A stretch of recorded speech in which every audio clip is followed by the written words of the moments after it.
Добро вечер во топ тема на ваша страна.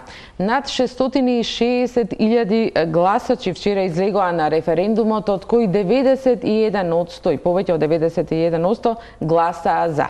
Кои се следните чекори? Дали е можно мнозинство во парламентот за уставни измени или не очекуваат предвремени парламентарни избори? Дилеми има многу, пред се правни. За се ова вечерва дебатираме со професорите Беса Арифи и Љубомир Фрчаковски. Добро вечер. Пред да почнеме со дебатата, најпрво да видиме фактографската анализа што ја подготви Огнен Чанчаревиќ за тоа што по референдумот, уставни измени или избори.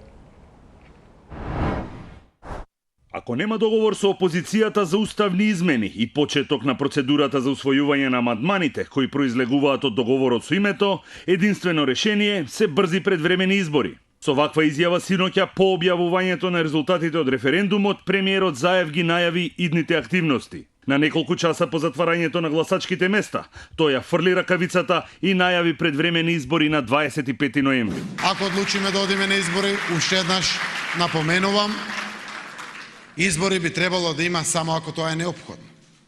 Реков, парламентот е наред, парламентот треба да донесе одлука, неколку денови ќе се обидеме, еве 10 дена ако се обидеме, 25 ноември е недела ден, го фаќаме за 45 дена. Од изјавата на преседателот на ВМРО ДПМН Христијан Мицковски се навестува дека поддршка за амандманите нема да има, но за предвремени избори тој избегна одговор. Ова беше битка за Република Македонија. Не беше битка за предвремени или било какви други избори. Се разбира дека ВМРО ДПМН продолжува со незините активности, а во насока на пронаоѓање вистински решенија кои што би значеле подобар живот за нашите сограѓани. Дуи, според изјавата на преседателот Али Ахмети од синоќа, не е за предвремени избори. Референдумот беше само консултативен. Македонија има многу поважни прашања отколку предвремени парламентарни избори. Сепак, неофицијално партиски избори брифираат дека ова не е конечниот став и тие сметаат дека нема друго решение освен предвремени избори. Но што значи се во ова, особено прецизниот рок што го соопшти премиерот Заев, дека предвремените избори би се одржале на 25 ноември, споредено со уставните и законските норми. Уставот е прецизен. Избори за пратеници во собранието се одржуваат во последните 90 дена од мандатот на стариот пратенички состав или во рок од 60 дена од денот на распуштањето на собранието. На ова се надополнува и член 15 од изборниот законник. Предвремени избори за пратеници се спроведуваат во согласно со одредбите на овој законник, а сите рокови за изборните действија се скратуваат за 5 дена, освен рокот утврден за спроведување на изборната кампања. Токму кратењето на роковите и пресметките за потребното време да се организираат изборите од предходните предвремени парламентарни избори покажуваат дека изборите може најрано да се одржат 45 дена од денот на распишување. Од тука, ако терминот што го соопшти премиерот е конечен 25 ноември, изборите би требало да се распишат на 10 октомври. Но тоа значи дека Заев би се повикал на уставот, а при тоа би се занемариле или прекршиле обврските од законот за влада, кои пред секој избори предвидуваат формат на така наречена пржинска влада. 100 дена пред одржувањето на избори за пратеници, а по претходна оставка на председателот на владата на Република Македонија, собранието на Република Македонија ќе избере нова преодна влада за спроведување на избори на пратеници, предводена од нов председател на влада кој го предлага најголемата политичка партија што го формира мнозинството.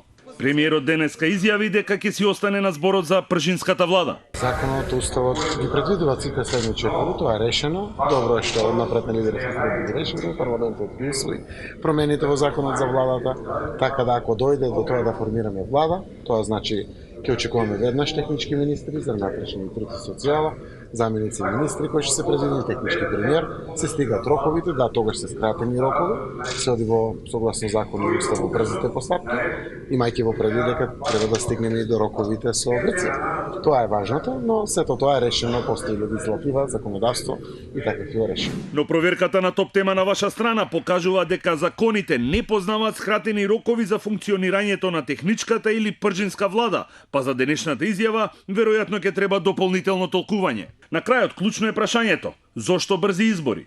Причината е што веќе еднаш промашениот рок за гласање на уставните амандмани, а тој, според договорот со Грција, е крајот на 2018 година, може да се оствари само до 15 април. Зошто? Бидејќи во април почнува кампањата за европските избори, известни се предвремени парламентарни избори во Грција, а и Македонија влегува во изборен процес за претседателски избори. А калкулациите се дека со евентуално ново парламентарно мнозинство ќе се обезбеди неопходното двотретинско мнозинство за изгласување на измените во Уставот. Самата процедура може да трае најмногу до 110 дена, со што измените на Уставот би биле донесени најдоцна до март идната година.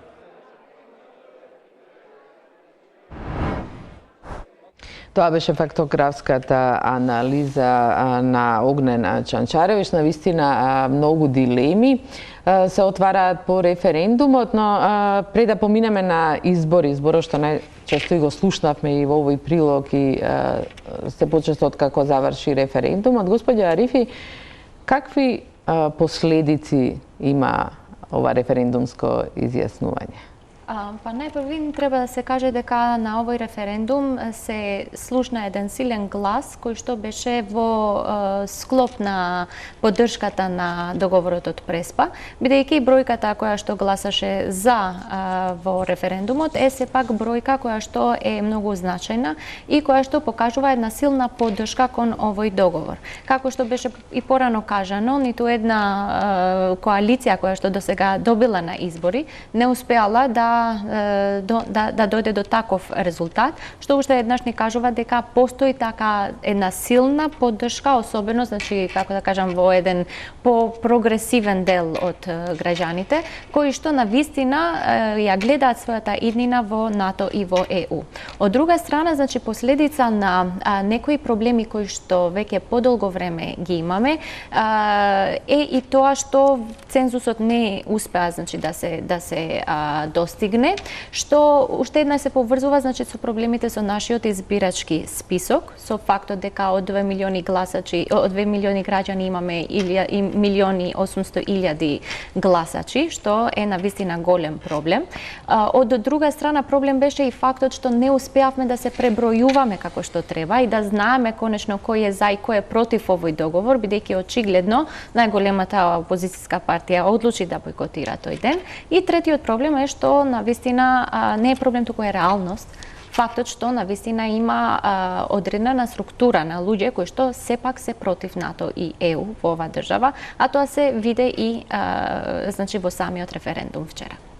Господине Фрчковски, освен последиците за кои ќе разговараме, значи што ќе се случува во парламентот или избори, јас ќе прочитам една реакција на вашиот колега професор Тони Десковски, кој наоѓа последици од исходот од референдумот и за самиот договор со Грција.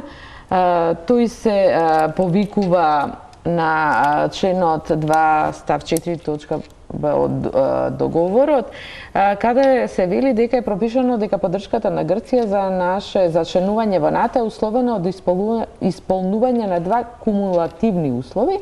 Првиот е исходот од референдумот, а второ усвојување на уставните амандмани. Реферирајќи на овие членови, тој вели дури да се помине целата процедура со ратификација на Преспанската спогодба во грчкиот парламент, Македонија останува во немилост на Грција, затоа што секогаш може да ја блокира, се ја парафразирам, со тоа што ќе може да се повика на неуспешниот референдум и да го одбие и да го ратификува на пред се протоколот за наше пристапување во НАТО, иако колку што знам дека овој протокол треба наедно што спогодбата да го ратификува, но може да се повика за натамошни блокади. Па прво, нема да лажам дека или нема да глумиме сега дека овај резултатот од излезноста не изненади сите. Тоа е една ирационална инертност на дел од граѓаните кои ја не би ги оценил како што ги оценува опозицијата во нивна корист, како 1.200.000 гласови против, наспроти 600 и кусури илјади за. Начинот кога одите на референдум, луѓето понекој пат за вака посебно чувствителни прашања, луѓето, дури и оние кои не се директно, кои рационално ја прифаќаат спогодбата, кои знаат дека спогодбата е неминовна, се прифати, не ќе да учествуваат во таа приказна, не ќе тие да бидат дел од приказната, сакаат некој друг да им го реши проблемот. И тоа е секогаш така кај референдумите за вакви прашања. Така што тоа не е групација која можете да ја рачунате против, да ја сметате против референдумот и не е легитимно да се поврзува тоа со некаков отпор кон спогодбата во Преспа. Второ, другата бројка од 609-610 за е екзактна бројка за, на неа треба да сметате бидејќи е тоа поголема бројка, како што беше споменато, од сите бројки што можат владите до сега да ги добиле за своја поддршка, и таа ќе ги обврзува владичките партии да продолжат со договор. Инаку, ова што го споменавте е неточна, во целост неточна правна анализа на договорот. Не постои таква врска кумулативен услов да е референдумот за важење на договорот или за ратификација во Грција. Договорот од овој тип е стапен на сила со потпишување и ратификација и тука нема никакви продолжени услови, има продолжување на ратификацијата од грчка страна, временски продолжени. Членовите на договорот кои се однесуваат на референдумот се условни и тие не се балансирани. Услов би бил кога би пишувало екзактно дека договорот стапува на сила по референдумот кој ќе едната или кај другата страна, тоа мора да биде балансирано. Во овој случај кај нас тоа е дадено ако се одржи референдум во страната 1, тогаш временски се поместува периодот на уставни измени кај нас. Значи, ако се одржи референдум, уставните измени треба да бидат во ноември, ако не се одржи, тие треба да бидат во октомври. Тоа е разликата, иначе не се врзува референдумот ни неговиот исход за договорот, воопшто, на ниеден начин. Иако се споменува договорот. На инсистирање на нашата страна и тоа повторно сосема волунтаристички. Ако страната одлучи конечно да одржи референдум, тогаш временски се поместуваат актите од договорот. А никаква условеност во правна смисла нема, ниту па важењето договорот има во таа смисла. Така што е тоа неточна анализа на ниеден начин. Таа дури анализа целосно го блокира. Понатамошно ако одите по неа, дури ако направите уставни измени, и тие не ви важат, бидејќи ова веќе е готово и вие сте нема врска со правно толкување на договорот. Но как се други последици, да? Сега, правниот дел е една работа. Тој е таков каков што го истолкувавме до сега и таков ќе остане понатак. Политичкиот дел е друга приказна.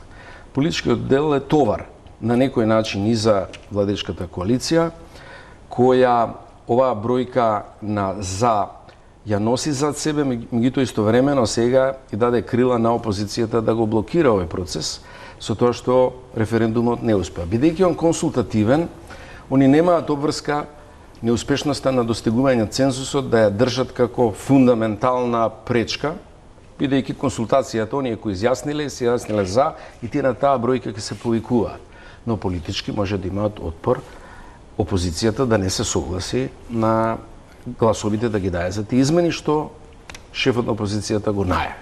Сега во овој период од 10 дена ќе има притисок на Мицковски кој е врзан на два огна. Од една страна притисок да се согласи на уставните измени, да ова тече без предвремени избори, од друга страна домородните, односно домобраните ќе го притискаат како па сега не го паднавме референдумов, а ти ќе се согласуваат. Да, морам да кажам дека пред малку во интервју за една телевизија Мицковски конечно кажа дека прифаќа избори. За разлика, видовме во прилогот синоќа кога беше неодреден став, очигледно преспал лидерот на опозицијата и решил дека како опозиција веројатно е логично да прифати.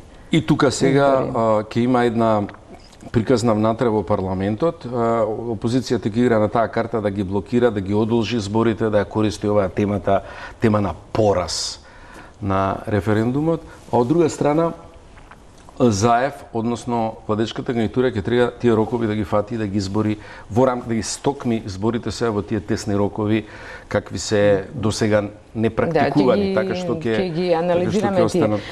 Она што Мицковски го најави господја Рифи, значи прифаќа избори, меѓутоа целиот акцент го става и најавува дека во собрание ќе бара формирање на анкетна комисија која ќе ги испитува неправилностите на вчерашното гласање. Ти има, колку се сеќавам, само една пресконференција и обвинија за некакви неправилности, меѓутоа во текот на денот не беа гласни дека има неправилности. Која е сега играта, на што се должи овој потек? Е тоа чудно, бидејќи како да кажам, од многу субјекти се очекуваше дури дека не сме никако да пропадне овој референдум и треба да се направи буквално се за да истиот биде успешен, да излезе доволен број на гласачи и истите да кажат да. Сега, голем број на гласачи излезе и кажа да, меѓутоа изборен инженеринг немаше. Како што сме се учеле да видиме во многу случаи претходно, да има такви инженеринзи за работи многу по-небитни од ова, како што е за членувањето во НАТО и ЕУ, нашата барем перспектива во таа.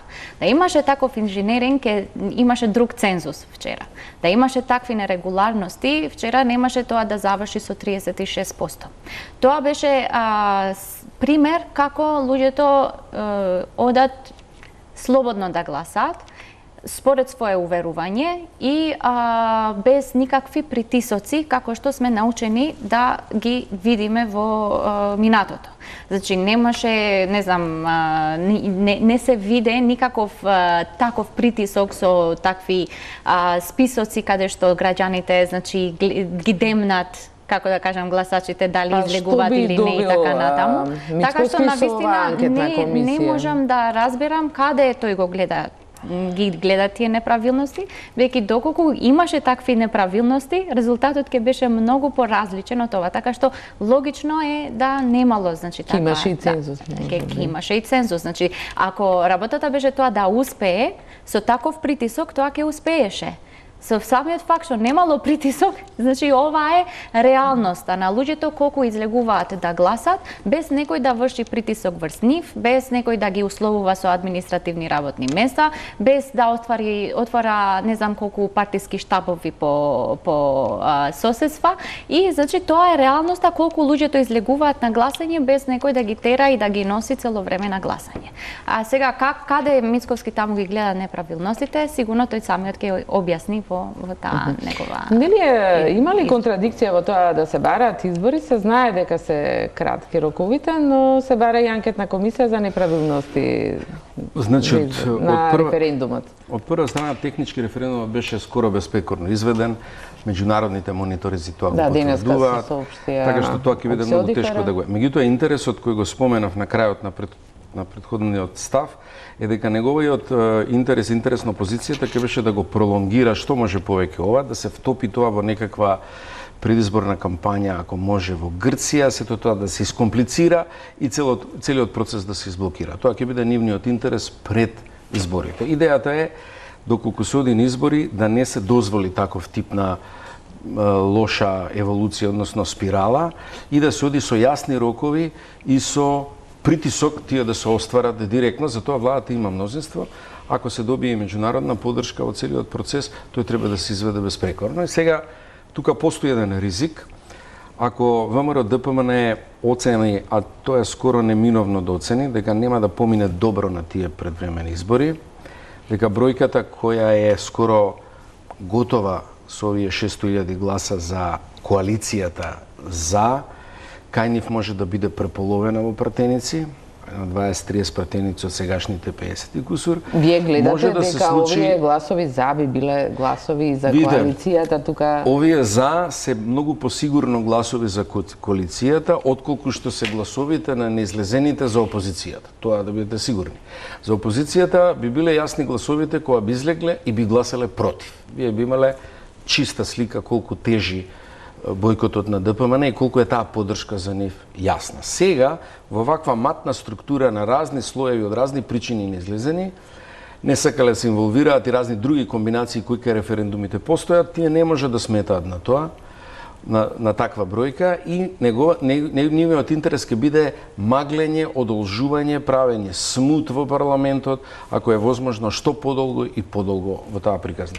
Тоа не треба да се дозволи, мислам дека имаат можност и јасно мнозинство да одат со јасна една агенда на рокови и да ги испочитуваат ако веќе се оди на избори.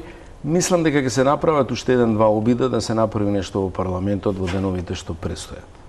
Да, колку што јас имам информации, веќе од утре ќе се обиде премиерот Заев да преговара со Мисковски, односно двете партии, веќе влегуваат предлогот за уставни измени во парламентот и ќе се даде некаков рок. Меѓутоа, ова со прифаќањето на изборите веќе ја менува ситуацијата. Колку ќе има простор да се зборува воопшто за уставни измени или ќе одат веднаш на избори? Сепак ќе треба да се зборува за тие измени, бидејќи едноставно на сите ни е јасно дека тоа што се кажува, значи од тие кои што одлучија да го бойкотираат референдумот, а се повикуваат на некаква победа, дека тоа било голем број на граѓани кои што бойкотирале и со тоа автоматски биле против договорот, тоа навистина не е точно. Бидејќи во таа бројка влегуваат сите луѓе кои што се иселени, а се уште се на избирачкиот список. Во таа бројка им влегуваат луѓе кои што заради безброј други причини не успеале да гласаат, а сепак тоа не значи дека се поддржувачи на ВМРО или на било која друга партија која што сакаше да бойкотира и никако не значи тоа дека се против овој преспански договор. А дека треба да се зборува значи за уставните измени и тоа многу брзо и да се најде таму решение, мислам дека треба повторно да се сослушуваат и советите кои што ни доаѓаат токму од земите членки на НАТО и на ЕУ, каде што сакаме да се интегрираме, бидејќи нивните пораки беа многу јасни, тие ни кажаа дека сепак ова е голема поддршка кон самиот договор и дека треба сега партиските лидери да преминат преку нивните дневно-политички цели и државнички да постапуваат во однос на... Да, меѓутоа тие не поминаа и досега, зошто од сега би поминаве? Ма секако, меѓутоа пораката е таа и едноставно време за губење нема. Ако тие сакаат за дневно-политички цели да ја жртвуваат целата иднина на сите овие граѓани и на целата држава, тоа е друга работа, меѓутоа ќе си останат после да направат дневна политика и кога нема да има веќе луѓе тука, туку сите ќе се иселат со или без бугарски пасош, токму во тие европски земји во НАТО. Мислите дека се грижи за тоа?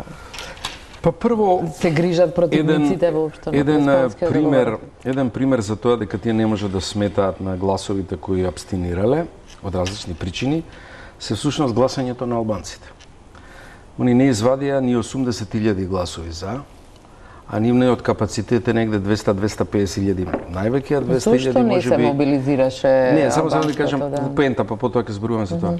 Тие гласови секако не одат на контото на Мисковски и ВМРО ДПМН и посебно не за бойкотирање. Значи, гледате дека таквата бројка е по разни основи голема кај делот кој абстинира од различни причини.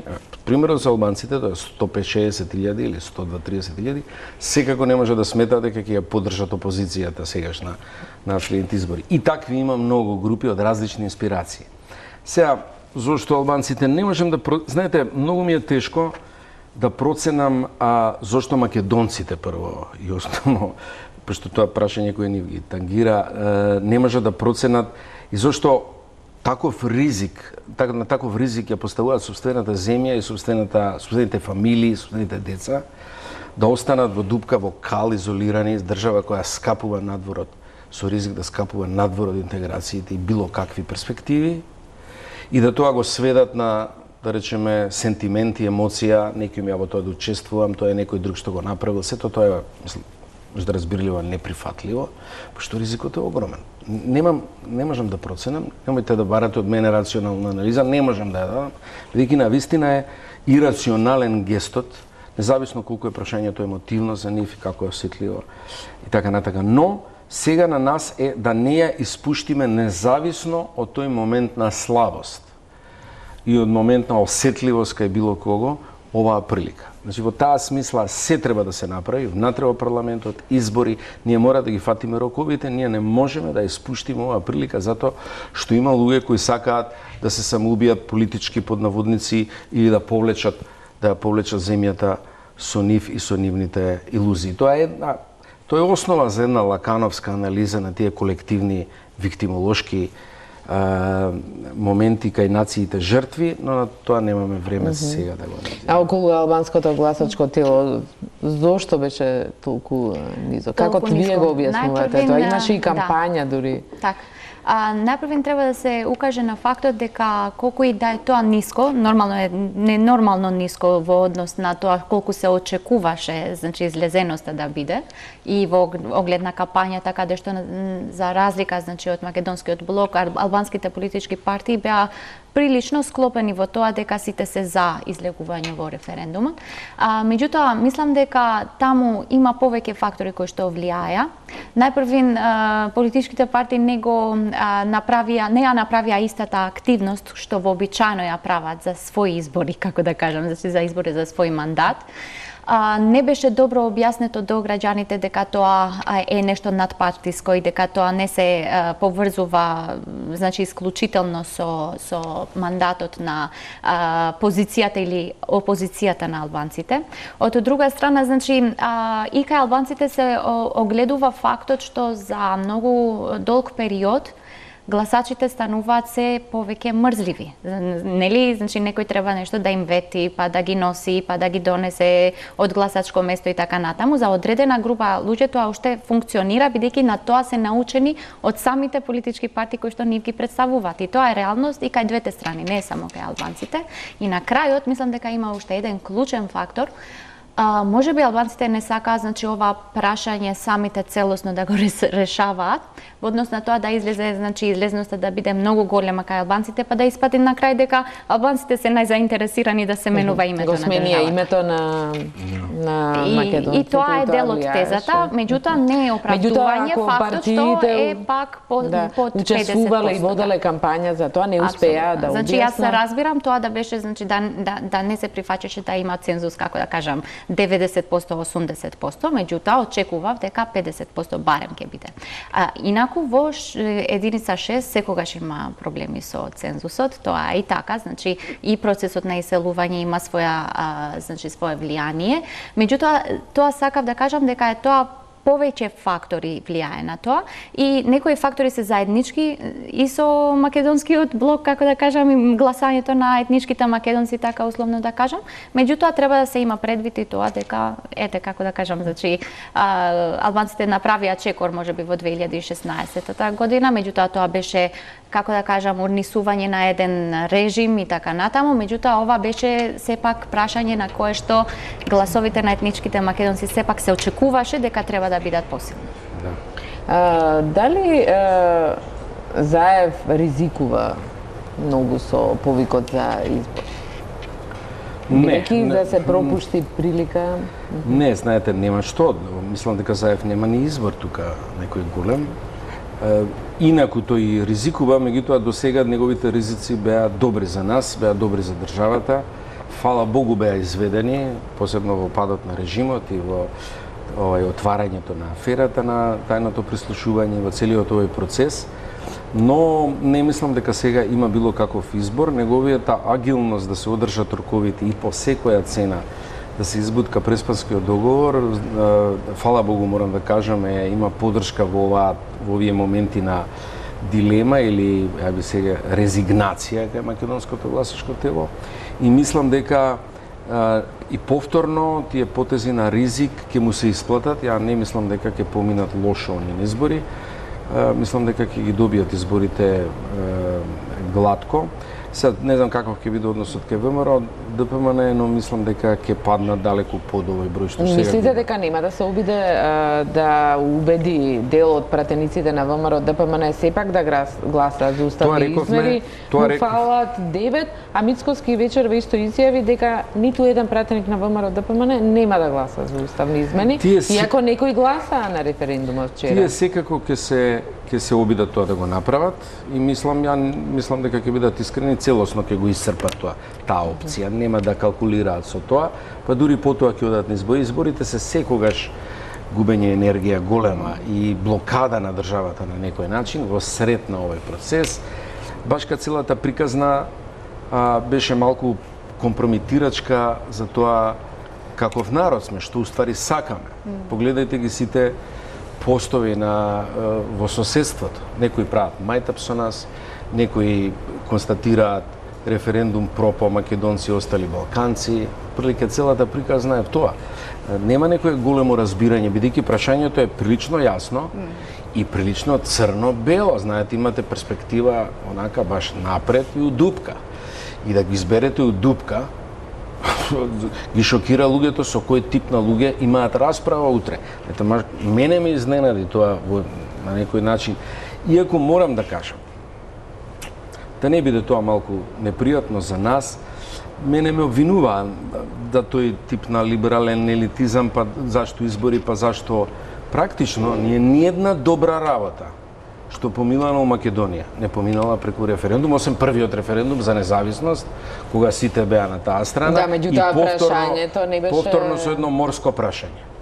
После тоа, сите клучни, тешки моменти кои денеска ги фалиме, се повикуваме на нив, ги глорифицираме дури, помина без референдум, наспроти да речете, некој ќе рече без консултација на народната волја. Например, уставот граѓански немаше да пројде, да сум сигурен, на референдум, ќе бара национален, ќе паднеш. Влезот во Обединети нации, 93-та, немаше да помина референдум со ФИРОМ, опозицијата беше против. Првиот договор со Грција, двете страни, немаше шанси да помина референдум. Да не зборувам за Охридскиот договор. Така што референдум за тие прашања едноставно не правите. Дури не е тоа ни недемократски чин. Самите граѓани вика да решите го тоа, немојте нас сега да делите одговорноста со нас, понесете ја сами. И тука влеговме во стапицата која постави Груевски со неговиото реторичко повикување на референдум, сметајќи дека до него никогаш нема да дојде и дека никогаш нема да се реши тоа прашање, па можеше лаконски да се повикува на референдум. Кога одеднаш тоа стана стварност, сега сме фатени у таа стапица. На Заев и социјалдемокративи ми изгледаше невозможно демокративе. Љупчо да биде ВМРО и Груевски да биде за референдум, они да не бидат. Тоа е скоро невозможно извлекување, ќе беа обвинети за да, меѓутоа можеа да се откажат и во текот на преговорите. Јас многу би сакал да можеа да се откажат. Дури биле и советувани да. Јас многу би сакал, јас мислев, моите изјави беа на тоа. Нема да имаме консензус за таа приказна, немој да ја барате, мора да понесете одговорност, пресечете го сами. Ние ќе бевме сега во друг филм, дури и да немаше мнозинство, единствена калкулација беше дека со евентуално позитивен референдум полесно кој ќе добијат двотретинското мнозинство. Но еве сега нема таков рече, што правиме? Сега компликацијата уште поголема. Повторно изборите се единствен излез од тоа. Така што во таа смисла мислам касно е можеби околу тоа да се прави, меѓутоа нашето искуство зборува дека тие прашања не се ставаат на референдум, осем она што морате да го направите согласно членот 120 од Уставот, кога референдумот е обврзен. Евентуално тоа беше одлуката после завршување на преговорите со Европска унија, одлуката на парламентот да станеме членка на ЕУ. Околу неа ќе расправавме дали е Европа, Реална унија, Конфедерација. Добро, сите држави направија така. Али предходно беше ризик кој, како што гледате, не се исплатеше до крај. Доколку има избори, слушнавме и од анализата, тука законот и уставот се Како ќе спроведат брзи избори? Како ќе може да има избори во толку кус рок? Значи, роковите не се недостижни, значи, меѓутоа, тоа се за предвремени избори. За предвремени избори важат други рокови, каде што се скратени, треба да се има предвид, значи, рокот од 20 дена кампања. И исто така има еден друг рок на увид на избирачки список, кој што исто така е 2 недели. Така што, меѓутоа, со стеснување на другите рокови, со, значи, побрза реакција на институциите кои што треба да ги организираат изборите, тоа не е невозможно. Меѓутоа, навистина би требало, како да кажам, тоа да биде последна алтернатива, кога нема веќе ништо друго. И јас би сакала, значи, да видам повеќе лидерство, значи, од двете страни, бидејќи ова се случува за нас, ова не е идејата, значи, да има политички избори секоја година, секоја втора година имавме избори, значи и тие не ни решија многу работи. И ете тоа пак ќе се случува со ваква излезност, со овој избирачки список и со сите други проблеми кои што не поврзуваат нас со нашите избори. Не знам како тоа, кој ќе биде резултатот, како ќе биде и колку тоа се ќе трае. Како ќе ги мотивираат воопшто гласачите да излезат на... Да, и освен тоа, значи, навистина времето многу брзо поминува. Ние имаме рокови кои што излегуваат и од договорот во Преспа, значи до крајот на годинава ние треба да завршиме со уставните измени и после, значи, наредната година веќе е проблематична година од политички аспект во сите земји. И кај нас, и во Грција, и во Европската унија и така натаму. Јас навистина не можам да го сватам, да ја сватам оваа интенција, значи ова инсистирање наше, се повеќе време да губиме, кога нема веќе време за губење и кога навистина немаме време за чекање и времето не работи за нас. Јас се плашам дека на крај ќе ја, како да кажам, ќе ја упропастиме целава оваа шанса која што сме ја добиле и не мислете дека светот многу долго ќе се бави со нас. Значи, ние сме среќни што го имавме целово ова внимание во овие недели каде што целиот свет, сите пријателски земји, највлијателните лидери од светот дојдоа да ни кажат колку е ова важно и сега ние тоа да го пропастиме и да очекуваме дека светот ќе продолжи да се бави со нас, нема тоа да го направи. Ќе дојде време кога веќе ќе кажат, значи, правете што сакате, вие си знаете, како што тоа сега се случува, например, со Косово, и каде што некои работи кои што претходно беа, како да кажам, бласфемија да ги каже, сега веќе не се такви. И за жал ќе ни се случи тоа што после некоја година ќе бидеме многу, ќе се покаеме што не сме ја искористиле оваа шанса, меѓутоа ќе биде доста. Господине Фрчковски, како ќе ги спроведат изборите? И како што веќе реков, треба да се направи пржинска влада. Тука има некаков рок, мандат пак треба да се даде, или се бираат министри, ги кажа. Да, технички мандатарот министри. пак треба да биде заев, веројатно бидејќи владеач. Како тоа ќе се... Па ја не се грижам скрати, многу околу тоа спроведе? како ќе има клешок во судир во парламентот околу тоа, поради интересот на опозицијата да го блокира тоа да го продолжува, а формално ќе каже дека се за избори и ќе гледа се да направи да тоа го искомплицира. Владечкото мнозинство мора да биде ефикасно, задржувајќи ги минималните избори, избивајќи ги родговите до максимум. Тука нема дилема, ја не се грижам околу тоа дека они тоа ќе го направат, бидејќи ризикот е голем од губење на фокусот и блокада, све може да се изгуби, се. И мислам дека немаат луксус тоа да влезат во некакви комбинаторики, мора да направат се.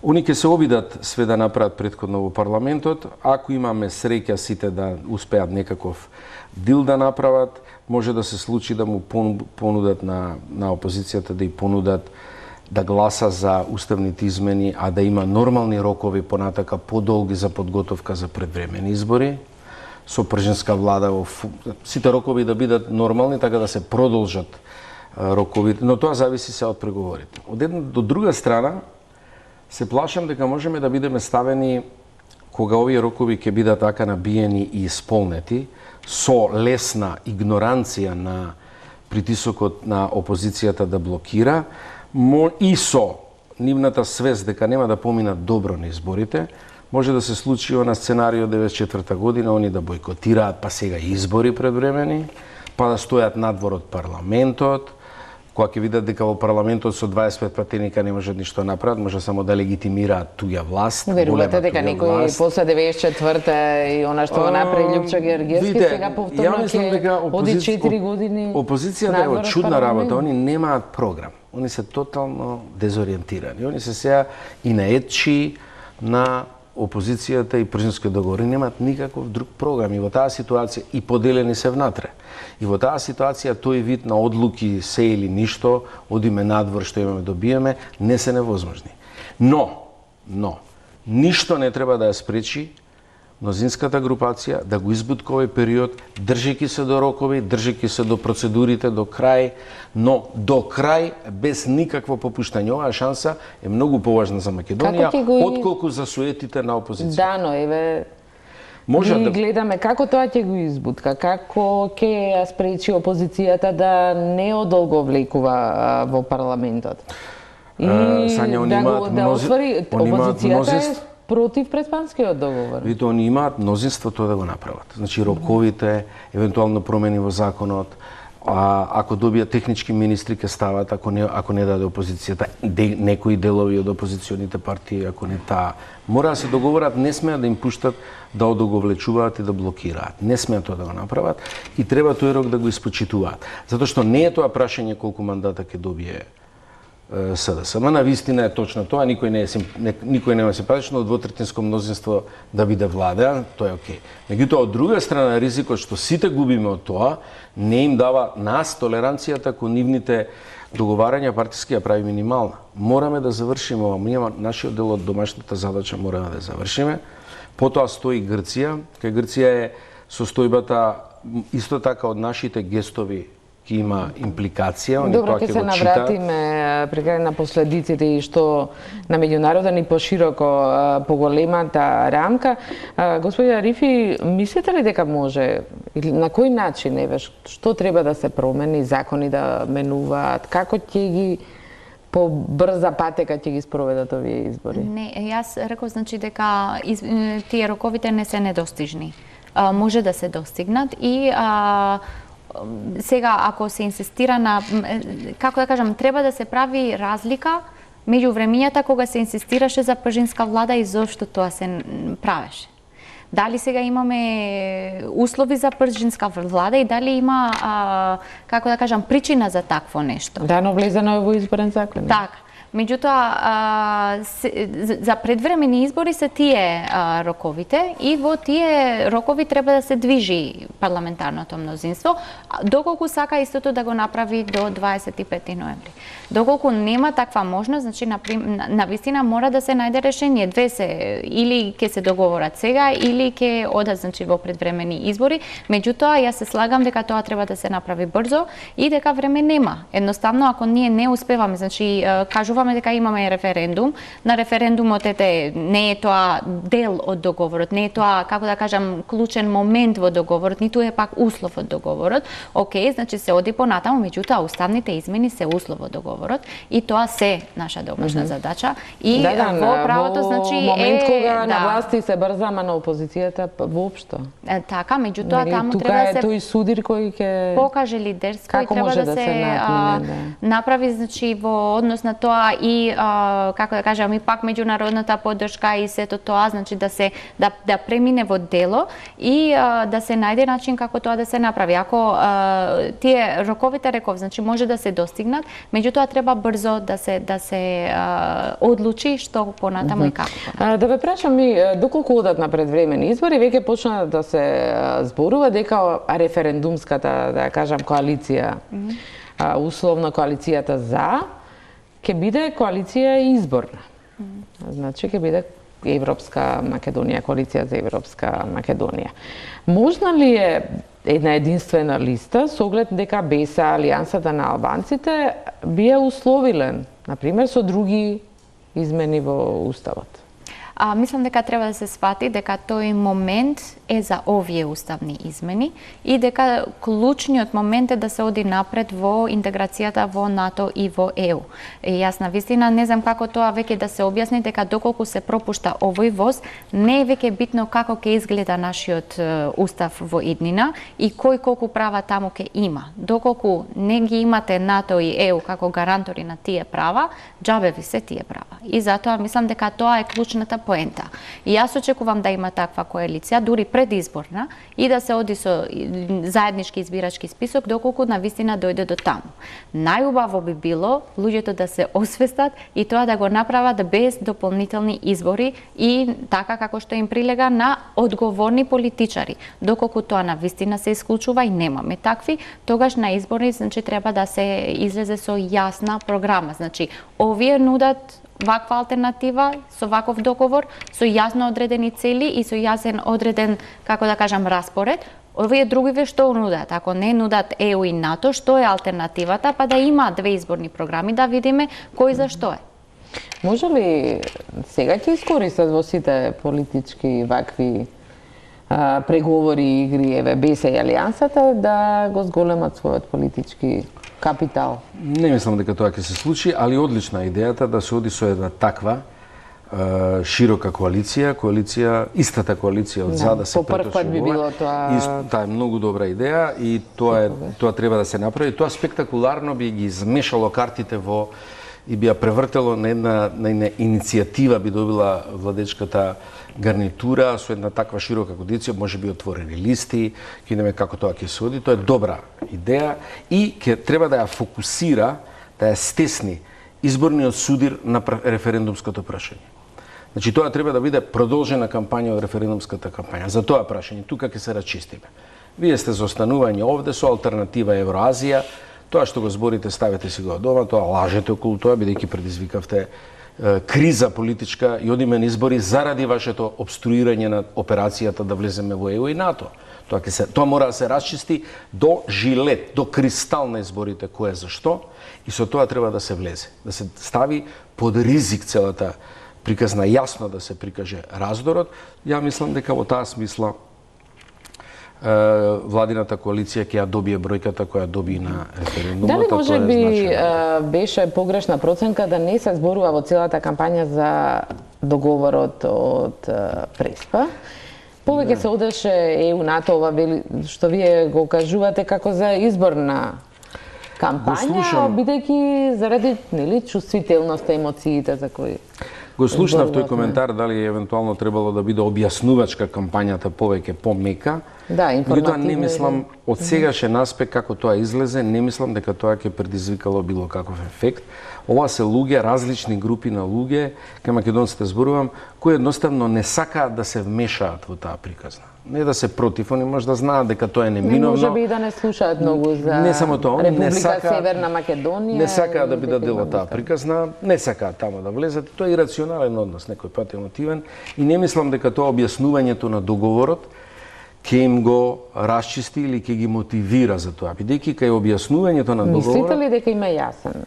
Не, и на овие што абстинира? Јас ви тврдам дека договорот не им е јасен. Еве, вие го прочитавте еден колега кој не му е јасен договорот во тој дел.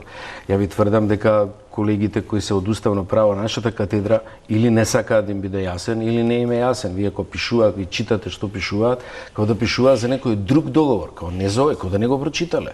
Ви имате став дека ова е антиуставен и дека со него македонците ја губат својата идентитет и јазик. И сега, си за овој договор зборуваме, за некој друг договор да не зборувате. Они уопште не го коментираат, не влегуваат во член 7, во односите на националност. Не, ова е неуставно. Ова го руши нашиот суверенитет и територијален интегритет. Ајде. Сосема ирационален судир. Не можете да се разберете на ниједна точка, бидејќи имаат поетски пристап. Ова го губиме и точка. И се вие тврдите, читај ова, не помага. Во таа смисла е ирационален до негде судирот, али тој проект мора да се порази. Ако не може да се убеди, ако не можете со аргументи да се убедите, политички мора да го поразите, бидејќи сите нас не рескира, страшно не рескира. Ова што Брекзит го направи е шега, не може да се вратат назад. И се смеат, не знаат што да направат, втор референдум, трет референдум. Овие што можат нас да ни направат, тоа е Брекзит изгледа шега за тоа. Може да не остават у дупка на Балканот и тоа е страшно. Така што тој тип, ја мислам дека на диалог ирационален, квази поетски мора да се порази политички. Тука ќе направиме една пауза за реклами и се враќаме на дебатата. Гледате топ тема на ваша страна. Господјо Арифи, го споменавме избирачкиот список. Вчера не гласа председателот на парламентот Талат Џафери, не гласаше, не успеа да гласа поранешниот председател Бранко Црвенковски, бидејќи ги немаше на избирачкиот список. Како ќе одиме со таков избирачки список на избори? И мене не ми е јасно. Најпрвин има постапка нели да се проверувате дали сте на избирачки список и тоа е добра практика да си проверите на време. Без разлика која е вашата, значи, функција и така натаму, тоа е должност на секој од нас. Не, ова го покажува сиот абсурд, мислам, овие луѓе да не може да остварат гласачко право. Да, од друга страна секогаш има, значи, така, по некој еминентно лице кој што не успева да го искористи своето избирачко право, меѓутоа тоа добро до некаде. Меѓутоа, проблемот со избирачкиот список е што навистина ние немаме пречистен избирачки список. А има ли време да се прочисти до изборите? ОПСЕ од ИХР денеска Има една изјава на одговор на новинарско прашање дека може тоа да се направи. Па се направи тоа имаше се потрудивме тоа кога ги имавме последните парламентарни избори и тоа после апсурдно сите тие се вратија пак на избирачкиот список. Да, фантомските гласачи повторно се вратија. Се вратија, ние цело време значи се вртиме во круг таму и мислам дека и избирачкиот список и цензусот, значи тие се работи кои што треба пописот. Треба да се направат една за секога за да знаеме на што сме и која е бројката и на луѓе кои што живеат тука и на лица кои што се на избирачкиот список. Инаку многу е тешко да се оперира со тој избирачки список.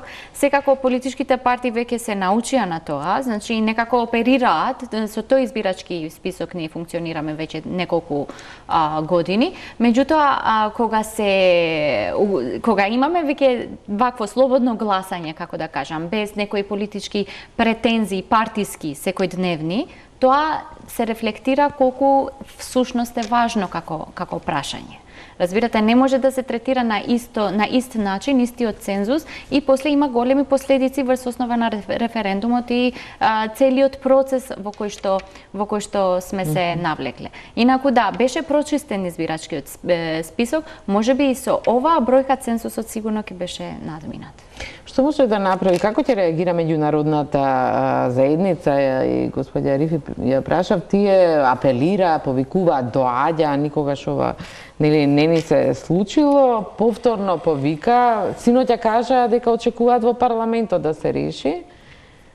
Меѓутоа веднаш пота прво Заев повика на избори, Мицкоски излегува дека денеска прифати избори, што ќе направат тие се гаранти на договорот од пред? Пак, како да ја кажам, веројатно се непријатно изненадени во еден дел. Она што повика она изјава на Мицковски е тоа е Македонија. Ја би се сложил, тоа е Македонија, ама тоа лошо зборува за таа Македонија. Така да различно мислиме под ставот тоа е Македонија.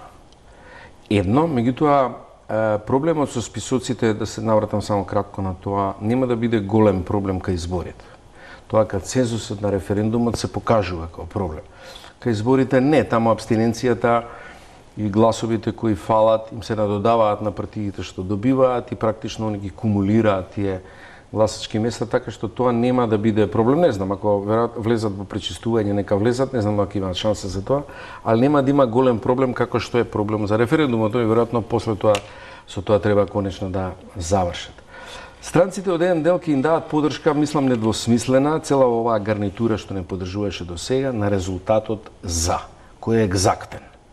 Ова што е абстинентно, тоа е матен еден дел од различни причини, него нема да го коментираат, пошто е консултативен референдум, али фактот за јасен, секако ќе го поддржат и нормално првата етапа парламентот, уштеда на време и енергија и се останато, па дури ја мислам со ладна глава опозицијата тоа било паметно го прифати, бидејќи нема да се повтори оваква кондиција каква е опозицијата сега, но не знам како ќе реагираат финално. И потоа нормално ќе ги верифицираат изборите што и да се случи ако има пристоен процедурален дел и почитување на роковите. Од друга страна, Грција е интересно како реагира. Да, може да ви прочитам една изјава денеска од портпаролот на грчката влада за Накопулос. Тој ги изедначува Нова демократија и ВМРО ДПМН КНС. Вели и двете партии се заробеници на радикално десничарска логика во страф од политичката цена. Не се осмелуваат да преземат одговорност да се најде решение на спорот, преферира да го задржат ќорсокакот, преферира да го префрлаат прашањето и да го одржуваат национализмот. Па тоа е точно неколку изјави од таа десничарска група на Грција слушнавме.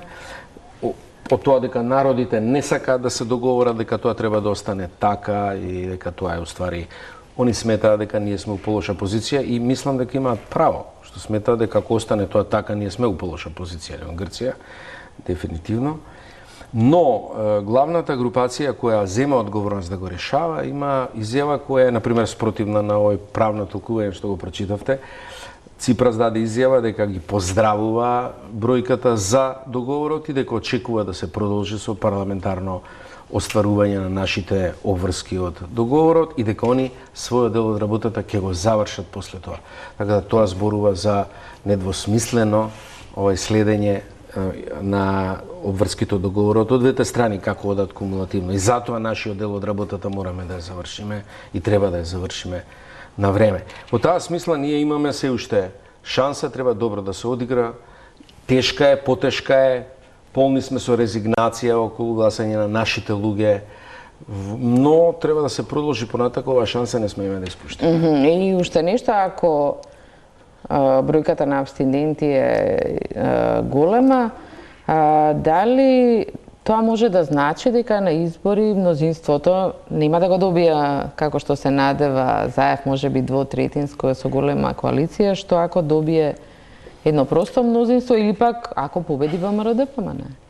Сега не знам, тие комбинации теоретски се сите возможни, меѓутоа велам кај абстиненцијата во таа смисла не се пресметува во празни пратенички места, туку одат на победничката партија дел од тие празни места, односно абстиненти, неисполнети.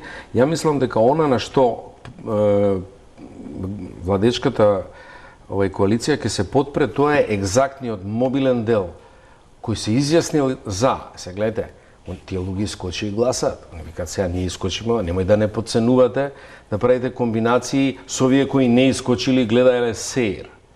Ние сме тие кои се активни и тие ќе бидат и рационални и на некој начин под наводници бесни гласачи. Они ќе дадат таа бројка, ќе гледаат да ја дадат ако се одржи во истата бројка. А тоа значи големо мнозинство, поголемо мнозинство од ова што е сега, дали ќе биде во Тренско, не знам, не можам да сметам на тоа, не можам да прогнозирам, но ќе биде дефинитивно поголемо од ова што сега гледа.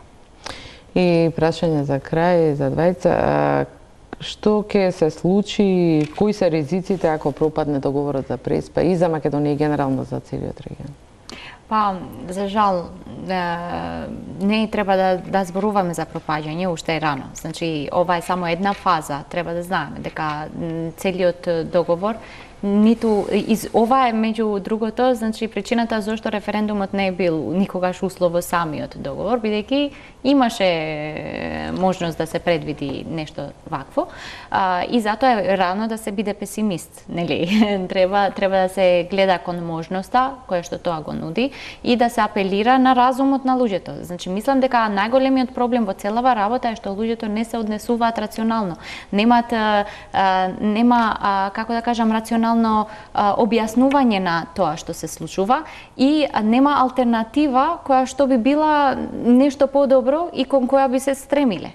И затоа, доколку ова пропадне, тоа навистина не е ништо добро ни за нас како граѓани, ни за нас како држава и така натаму. Тогаш може да зборуваме за било какви други негативни сценарија, меѓутоа дајте да направиме што можеме сега кога ја имаме ваквата можност. Многу е лесно после да видиме како потоа ќе течат работите, меѓутоа навистина треба да се разбере фактот и да се биде рационален дека не секогаш една мала држава во Балканот добива вакво внимание, а тоа внимание вообичаено не трае многу долго.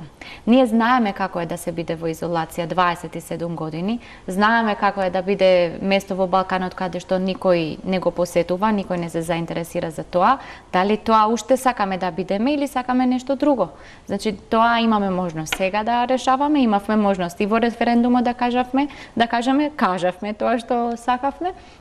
И сега во понатамошниот процес, уште понатаму ќе имаме можност, доколку има избори, тоа пак да го кажеме, а нашите политичари треба да си постават прст на чело и да се мислат што понатаму и да превземат одговорност за тие работи кои што треба да ги направат. Господине Фрчковски, што ако пропадне? Таа апокалиптична сценарио.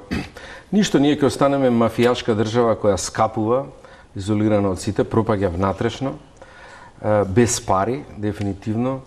Оние кои се фиромците ќе се викаат сами себе македонци, но надвор ќе бидат како фиром познати, и тоа ќе остане општа перспектива. Они меѓу себе веројатно ќе се тешат дека нешто успеале да направат. дека може да јадат и трева, но еве ќе крикнат и ќе бидат Македонија вечна, тоа ќе биде таа нивна заблуда, што треба ние да ја делиме со нив, и бидејќи ќе одбиеме тоа да го делиме со нив, внатрешната дестабилизација на Македонија е сериозна опција ако станеме во изолација на долг рок, без пари и во една мафијашка структура вон било каква транспарентност од меѓународните институции внатре кај нас и интеграции кај нас. Но таа перспектива не мислам дека е во овој момент реална, мислам дека ќе се извлечеме од овој проблем и од оваа дупка во која моментално паднавме со...